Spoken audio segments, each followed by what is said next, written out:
गुजरात के लोकप्रिय मुख्यमंत्री श्रीमान भूपेंद्र भाई पटेल भारत में जापान के राजदूत श्रीमान Keiichi Ono san, Suzuki Motor Corporation के president Toshihiro Suzuki san, Maruti Suzuki India Limited के एमडी हिताशी ताकेउची-सान,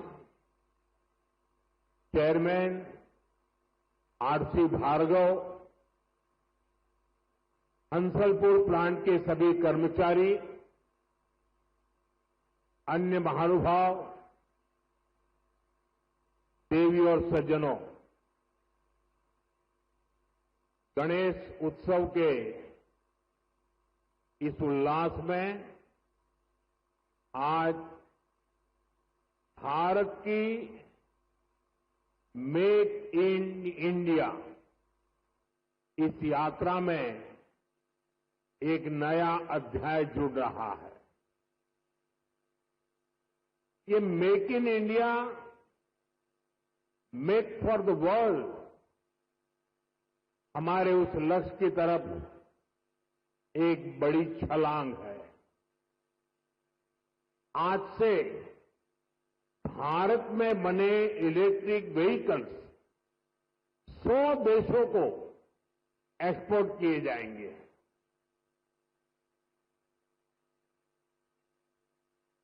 साथ ही आज हाइब्रिड बैटरी इलेक्ट्रोड मैन्युफैक्चरिंग भी स्टार्ट हो रही है। आज का ये दिन भारत और जापान की फ्रेंडशिप को भी नया आयाम दे रहा है।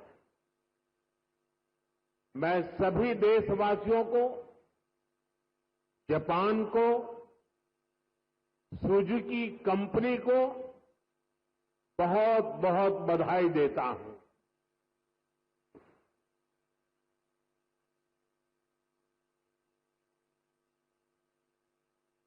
एक प्रकार से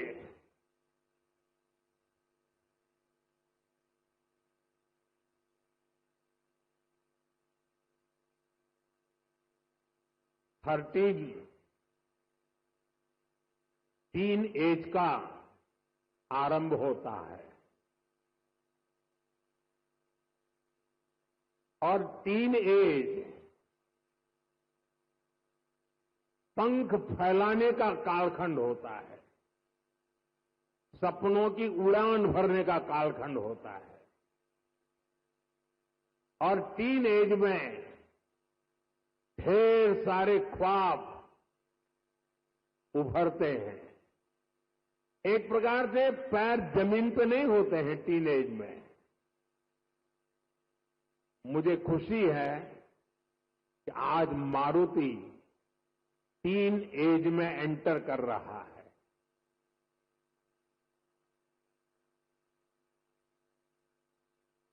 गुजरात का मारुति का टीन एज में प्रवेश यानी आने वाले दिनों में मारुति एक नए पंख फैलाएगा, नए उमंग और उत्साह के साथ आगे बढ़ेगा, ऐसा मेरा पूरा विश्वास है। फ्रेंड्स,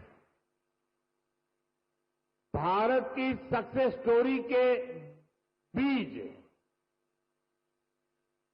करीब करीब 13 साल पहले बोए गए थे।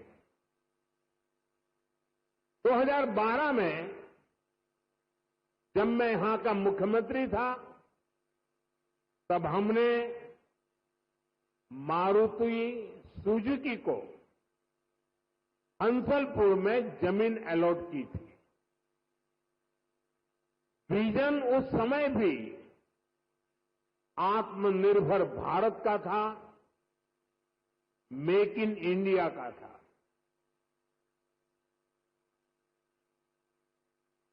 हमारे तब के प्रयास आज देश के संकल्पों को पूरा करने में इतनी बड़ी भूमिका निभा रहे हैं।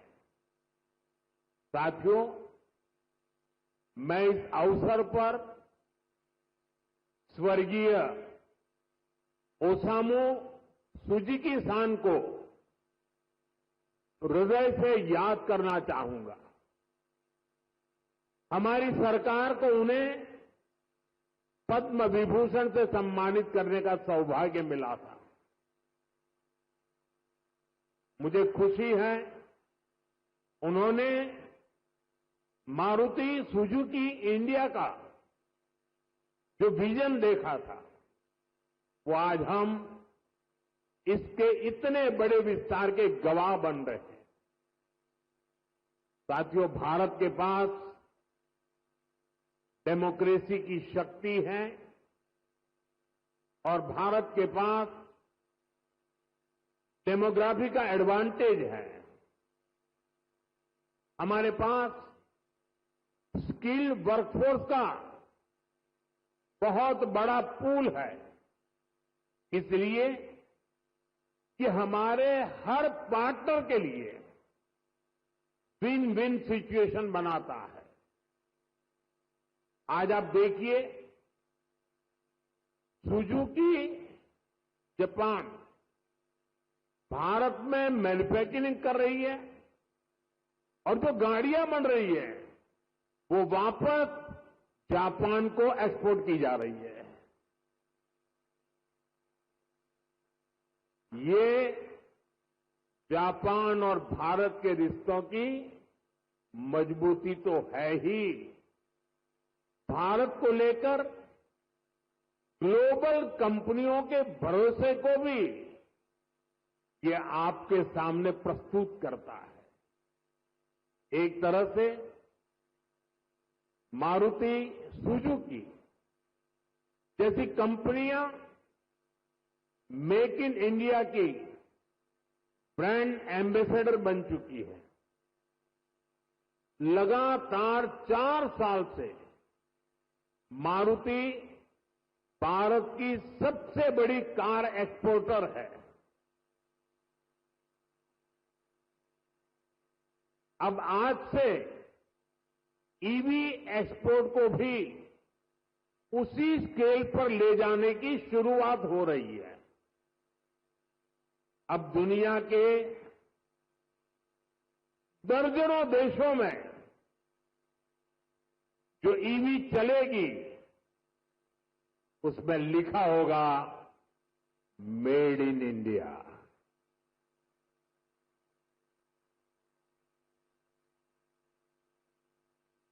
फ्रेंड्स, हम सब जानते हैं ईवी इकोसिस्टम का सबसे क्रिटिकल पार्ट बैटरी है। कुछ साल पहले तक भारत में बैटरी पूरी तरह इंपोर्ट होती थी। ईवी मैन्युफैक्चरिंग को मजबूती देने के लिए ये जरूरी था भारत बैटरीज का भी निर्माण करे। इसी विजन को लेकर 2017 में हमने यहां टीडीएसजी बैटरी प्लांट की नींव रखी थी। टीडीएसजी की ही नई पहल पर इस फैक्ट्री में 3 जापानी कंपनियां मिलकर भारत में पहली बार सेल मैन्युफैक्चर करेगी। भारत में बैटरी सेल के इलेक्ट्रोड भी लोकल लेवल पर तैयार होंगे। ये लोकलाइजेशन भारत की आत्मनिर्भरता को नई शक्ति देगा। इससे हाइब्रिड इलेक्ट्रिक व्हीकल्स के कारोबार में और तेज गति आएगी। मैं आपको इस ऐतिहासिक शुरुआत के लिए अपनी अनेक अनेक शुभकामनाएं देता हूं। साथियों, कुछ साल पहले उस समय तक ईवी को केवल एक नए ऑल्टरनेट के तौर पर देखा जाता था, लेकिन मेरा मानना रहा है ईवी कई समस्याओं का ठोस समाधान है। इसलिए पिछले साल मैंने अपनी सिंगापुर विजिट के दौरान कहा था, हम अपनी पुरानी गाड़ियों को, पुरानी एम्बुलेंसेस को हाइब्रिड ईवी में बदल सकते हैं। मारुति सुजुकी ने इस चुनौती को स्वीकार किया और केवल 6 महीने में एक वर्किंग प्रोटोटाइप तैयार कर दिया। अभी मैंने वो हाइब्रिड एम्बुलेंस का प्रोटोटाइप देखा भी है। ये हाइब्रिड एम्बुलेंस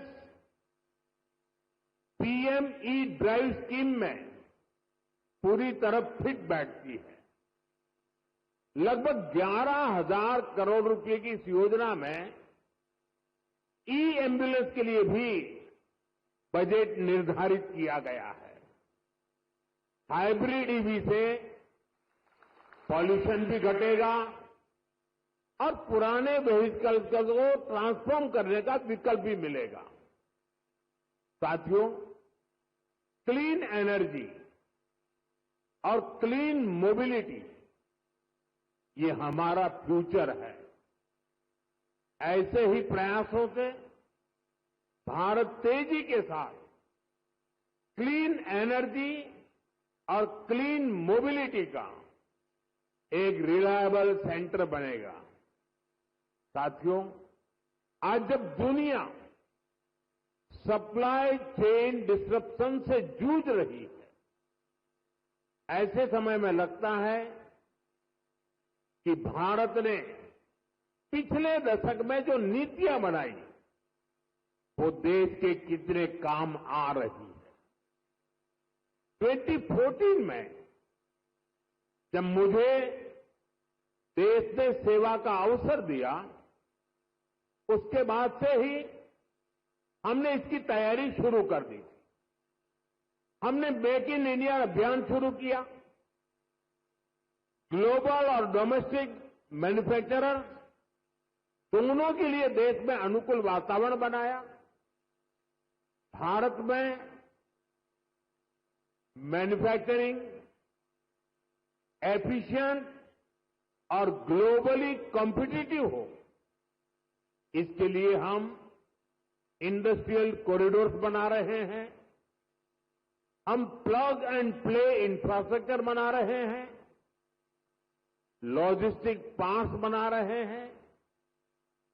भारत कई सेक्टर्स में मैन्युफैक्चरर्स को प्रोडक्शन लिंक इंसेंटिव का बेनिफिट भी दे रहा है। साथियों, हमने कई बड़े रिफॉर्म्स के जरिए इन्वेस्टर्स की पुरानी कठिनाइयों को भी दूर किया। इससे इन्वेस्टर्स के लिए इंडियन मैन्युफैक्चरिंग में इन्वेस्ट करना आसान हुआ है। इसके परिणाम हमारे सामने हैं। इसी दशक में इलेक्ट्रॉनिक्स प्रोडक्शन लगभग 500% बढ़ा है।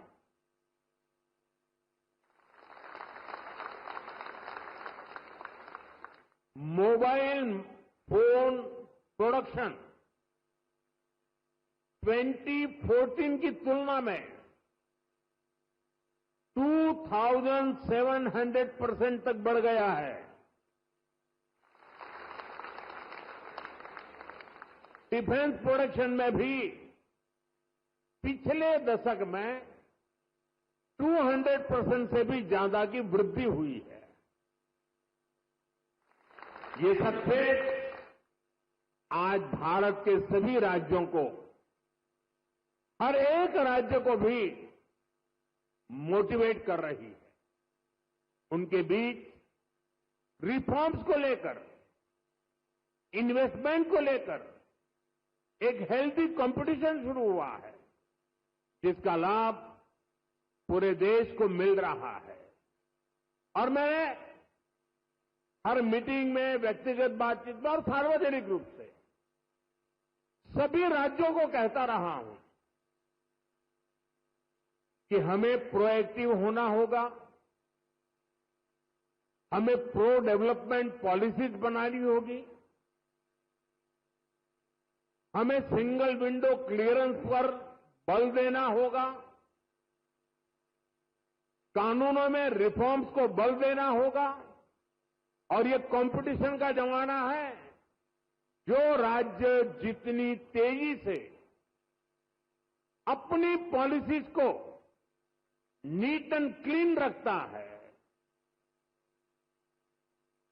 इफ्स एंड बट्स के बिना रखता है, तो इन्वेस्टर का विश्वास बढ़ता है।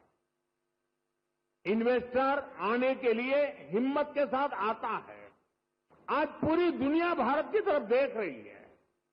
ऐसे में कोई राज्य पीछे नहीं रहना चाहिए। हर राज्य ने अवसर लेना चाहिए। ऐसे कॉम्पिटिशन हो गए हिंदुस्तान में आने वाले इन्वेस्टर को सोचने में तकलीफ हो कि मैं इस राज्य में जाऊं कि उस राज्य में जाऊं। इतना क्लियर कट होना चाहिए कंपटीशन। इससे देश को लाभ होने वाला है। और इसलिए मैं सभी राज्यों को निमंत्रण देता हूं कि आइए, रिफॉर्म की स्पर्धा करें, गुड गवर्नेंस की स्पर्धा करें, प्रो डेवलपमेंट पॉलिसी की स्पर्धा करें और हम 2047 विकसित भारत बनाने के लक्ष्य को तेज गति से पार करने में अपनी भागीदारी सुनिश्चित करें। फ्रेंड्स, भारत यहीं पर रुकने वाला नहीं है। जिन सेक्टर्स में हमने बेहतर परफॉर्म किया है, हमें उनमें और बेहतर करना है। इसके लिए हम मिशन मैन्युफैक्चरिंग पर जोर दे रहे हैं। आने वाले समय में हमारा फोकस फ्यूचरिस्टिक इंडस्ट्री पर होगा। सेमीकंडक्टर सेक्टर में भारत टेक ऑफ कर रहा है। देश में इसके 6 प्लांट्स तैयार होने वाले हैं। हमें सेमीकंडक्टर मैन्युफैक्चरिंग और आगे लेकर जाना है। साथियों, भारत सरकार ऑटो इंडस्ट्री के लिए रेयर अर्थ मैग्नेट की शॉर्टेज से जुड़ी कठिनाइयों के प्रति भी सजग है। इस दिशा में देश के सामर्थ्य को बढ़ाने के लिए हमने नेशनल क्रिटिकल मिनरल मिशन भी लॉन्च किया है। इसके तहत देश में अलग अलग जगहों पर 1200 से अधिक खोजी अभियान चलाए जाएंगे। क्रिटिकल मिनरल्स को तलाशा जाएगा। साथियों, अगले सप्ताह ही मैं जापान जा रहा हूं। भारत और जापान का रिश्ता केवल डिप्लोमेटिक रिलेशन से कहीं ऊपर सांस्कृतिक और भरोसे का रिश्ता है। हम एक दूसरे की प्रगति में अपनी प्रगति देखते हैं। मारुति सुजुकी के साथ हमने जो जर्नी शुरू की थी, वो अब बुलेट ट्रेन की स्पीड तक पहुंच चुकी है। भारत जापान पार्टनरशिप की औद्योगिक संभावनाओं को साकार करने की बड़ी पहल यहीं गुजरात से हुई थी। मुझे याद है, हमने 20 साल पहले जब वाइब्रेंट गुजरात समिट शुरू की थी, तो उसमें जापान एक प्रमुख सहयोगी था। आप विचार कीजिए, एक डेवलपिंग कंट्रीज का एक छोटा सा स्टेट, उसका इन्वेस्टमेंट समिट और जापान जैसा डेवलप कंट्री उसका पार्टनर हो, ये दिखाता है कि भारत और जापान की नींव कितनी मजबूत है। और मैं आज जब ये वाइब्रेंट गुजरात की यात्रा की याद कर रहा हूं, तब मेरे मित्र यहां बैठे हैं, वो पहले भारत में एम्बेसडर हुआ करते थे 2003 में। आज वो भी यहां मौजूद है। अब वो रिटायर्ड हो गए हैं, लेकिन उनका भारत प्रेम, गुजरात प्रेम वैसा का वैसा है। मैं उनका भी स्वागत करता हूं।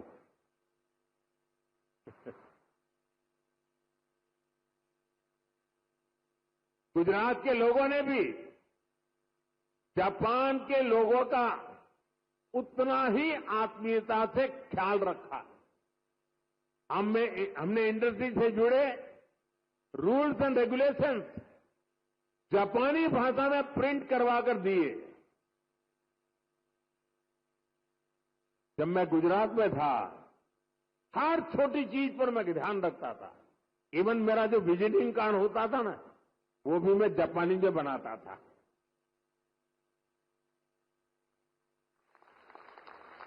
जो वीडियोज बनाते थे हम प्रमोशनल, वो वीडियो को जापानी भाषा में डबिंग करवाता था। यानी मुझे मालूम था कि मुझे इस रास्ते पर बड़ी मजबूती से आगे बढ़ना है। और मैं सभी राज्यों को कहता हूं, आसमान खुला है भैया, आप भी मेहनत करो, आओ मैदान में, बहुत फायदा होगा।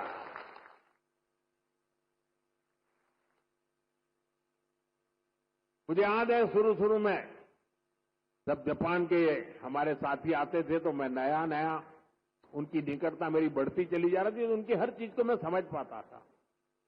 मैंने देखा है कि जापानी लोगों का एक नेचर है कि उनको अपना जो कल्चरल इकोसिस्टम है, वो उनकी पहली प्राथमिकता होता है। उसमें जापानी फूड चाहिए। कि जैसे गुजरात के लोग हैं ना, उनका भी ऐसा ही है। वे गुजरात में कहीं शनि, सैटरडे, संडे को कहीं न कहीं रेस्टोरेंट में खाने की आदी है, तो वहां जाएंगे तो मैक्सिकन फूड मांगेंगे, इटालियन फूड मांगेंगे। लेकिन गुजरात के बाहर कहीं जाएंगे तो गुजराती फूड खोजते रहते हैं। मैंने देखा जापान के लोगों का भी ये स्वभाव है, और इसलिए मैंने यहां जापानी क्विजिन की व्यवस्था कराई। मैंने उसकी एक होटल चेन को बुलाया। मुझे पता है, बाद में मुझे बताया गया कि भाई जापान के लोग हैं, गोल्फ के बिना तो नहीं चल सकता। मैंने उसको भी प्राथमिकता दी, और अपने जापानी साथियों को ध्यान में रखते हुए हमने, जो गुजरात में गोल्फ का नामो निशान नहीं था, 7-8 नए गोल्फ कोर्स डेवलप किए। देखिए, विकास करना है, इन्वेस्टमेंट लाना है, दुनिया को आकर्षित करना है, तो हर बारीकी पर देखना पड़ता है। और हमारे देश में कई राज्य हैं जो करते हैं। जो राज्य पीछे हैं, मेरा उनसे आग्रह है कि आप भी हर बारीकी को अवसर समझिए और विकास की नई दिशा पकड़िए। इतना ही नहीं साथियों, हमारे स्कूल में, हमारे कॉलेजेस में, हमारे यूनिवर्सिटी में बहुत बड़ी मात्रा में जापानी भाषा सिखाने को प्राथमिकता दी जा रही है। बहुत सारे जापानी भाषा सिखाने वाले टीचर्स आज गुजरात में भी है। कई स्कूलों में जापानी भाषा सिखाई जा रही है। साथियों, हमारे इन प्रयासों से भारत जापान के बीच पीपल टू पीपल कनेक्ट बहुत बढ़ रहा है। स्किल और ह्यूमन रिसोर्स से जुड़ी एक दूसरे की जरूरतों को भी हम पूरा कर पा रहे हैं। मैं चाहूंगा मारुति सुजुकी जैसी कंपनियां भी इस तरह के प्रयासों का हिस्सा बने और यूथ एक्सचेंज जैसे प्रयासों को बढ़ाएं।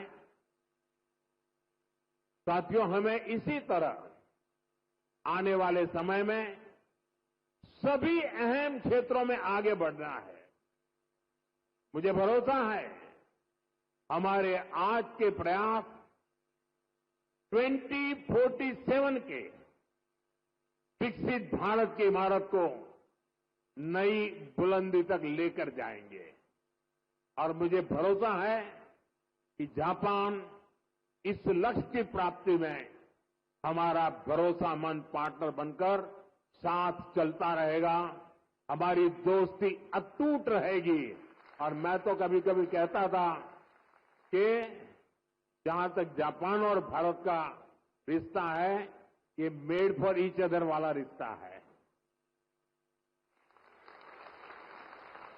मैं आज विशेष रूप से मारुति को बहुत बहुत शुभकामनाएं देता हूं और अभी तो ये टीन एज की शुरुआत है।